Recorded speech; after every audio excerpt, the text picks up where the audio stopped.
Everyone's talking about Caravaggio and Italian Baroque and the drama and the darkness. But what if I told you that the real masters of light and shadow and the mystery were not Caravaggio or Bernini, but real Dutch housewives, Norwegian woodcarvers, and a cookie? You think I'm kidding, but I'm not. Because I'm not talking about your grandma's Baroque. I'm talking about the Baroque in winter, where shadows are not dramatic, they are secretive, where bodies are not posing intertwined or are being stabbed above the church altars. No, they're hiding. And where a single cookie can tell you more about sensuality and time than 100 of Italian altar pieces. Because if you study only chiaroscuro, you understand half of Baroque. I want to tell you about the other half, the Baroque of the North, the Baroque of the real living room, not the theater stage. So I'm going to be drawing this seated male figure in charcoal, and I'll show you three things: different Baroque, leading shadows, and lost contours, all inspired by Vermeer, Jan Steen, and that particular northern darkness.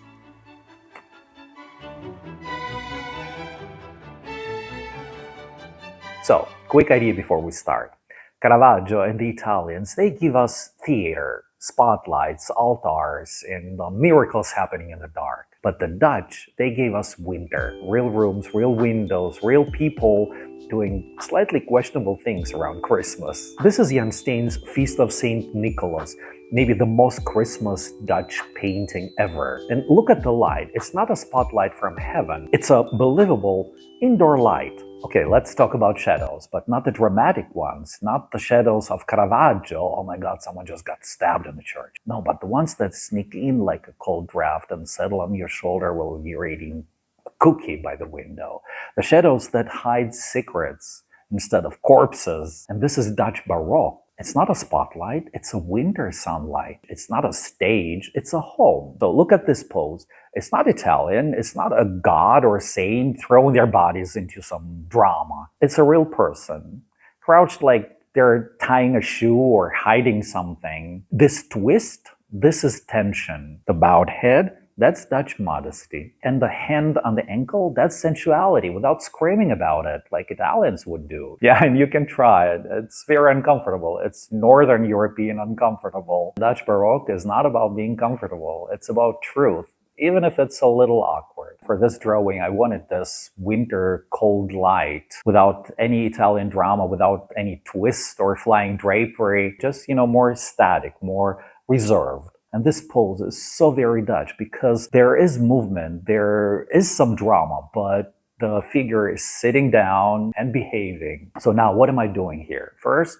as always, I start with the outline. And already I'm thinking about those lost contours. And some of these lines, especially on the back and the leg, will disappear. And by now you already know my process. After the outlines, I map the major zones where light meets shadow. And by mapping them, I imagine that small window where the light comes from. These shadows are not going to be very hard-edged. Dutch would create very smooth transitions. The shoulder catches the beam, the chest gets a little light, and the upper thigh, the knee, and a bit of the head. But everything else begins to drift toward that winter gray. And this is very Vermeer. The light is so soft that it wraps around forms slowly. And I'm not cutting the figure out of the background. I'm letting the figure grow from the background. And here's my secret weapon. You already know about it, and I did a whole video about this. But in short, I use it to drag charcoal over the surface and create this broken textural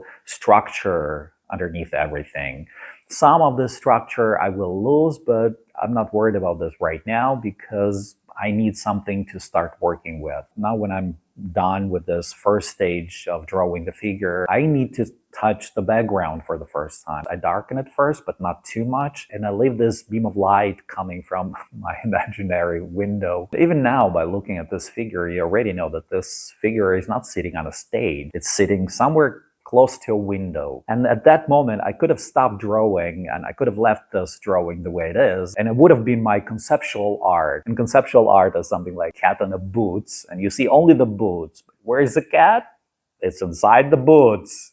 That's conceptual art to me. And the same here, if I would have stopped there, you would have seen the light without the finished figure. But we are doing Baroque, so let's go on. Okay, Now I begin losing my contours. And lost contours do two things. They create a sense of motion, as if the figure is slipping deeper into the dark, and they give the eye permission to move. You're not trapped by hard outline. You have freedom to imagine things. Look at this. The edge of this arm is gone. Not because I messed up, but because Dutch shadows, they really eat contours for breakfast. The body itself, in general, is not gone, but the part of the body is hiding. It's like a Dutch secret. And then come the leading shadows. Because in this drawing, I want your eye to travel all around the surface of this drawing, from the beam of light to the shoulder, to the arm, and all around it. And I want your eye to come to this little point here above the heart. Now, let me bring the symbols. Some ivy wrapping around the legs, around the arm, and the ivy is very persistent. It clings, it survives. It can be comforting or maybe suffocating. And ivy, in general, is a very Baroque symbol. But here, in my particular case, it's very northern, very modest, I would say. It's very sensual, but it's very reserved. And my small butterfly sitting above the heart. And I kind of like this little arc that the butterfly shadow creates. It points to the heart. And for me, this is, I don't know, maybe it's the soul.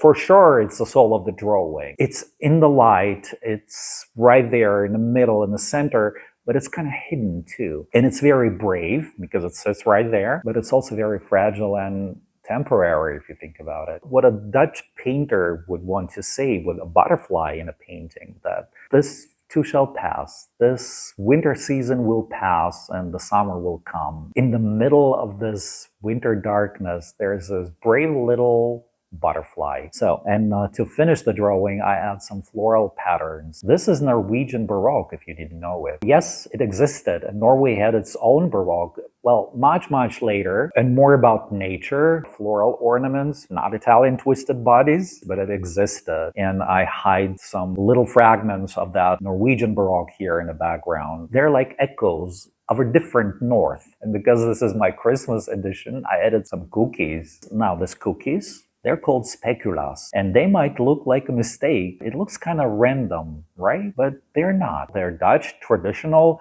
spiced cookies for St. Nicholas Day, which is kind of like Dutch Christmas that is celebrated on December 5th. I put them not because I was hungry. Well, maybe a little, but in Dutch paintings, every single object, every single cookie and crumb and leaf, they mean something. And this drawing, it's a clue about the tradition, about that it's Dutch tradition. So we have Dutch winter shadows, Norwegian ornaments, Italian passion, and a Dutch cookie. That's my Baroque today. So let's recap these three ideas. Different Baroque. Shadows not for theater, but for winter and real rooms. Lost contours. Letting parts of the figure dissolve into shadow to create motion and mystery. And leading shadows. Using shadows as paths to guide the viewer's eye through the composition. So tell me, which Baroque do you feel closer to? The Italian stage and drama, or the Dutch winter and living room? Yeah, this is a Dutch drawing, but it's also a love letter to the North Baroque. And that Baroque lasted longer, and its shadows told a very different story than Italian Baroque shadows. Italian Baroque is drama. Dutch Baroque is truth. And this drawing, this is my truth. One Baroque has spotlights and is very edgy. And the other Baroque has my cookies, my speculas. It's very soft and comforting. I think that cookies and everything you can eat are, and also bird feathers, are my favorite hidden things in Dutch Baroque paintings. Yeah, I'm Dimitri Ross, figurative artist in Amsterdam. And if you want more Baroque shadow mystery, like and subscribe. And I will see you in the next one. Holiday greetings. Ciao, ciao.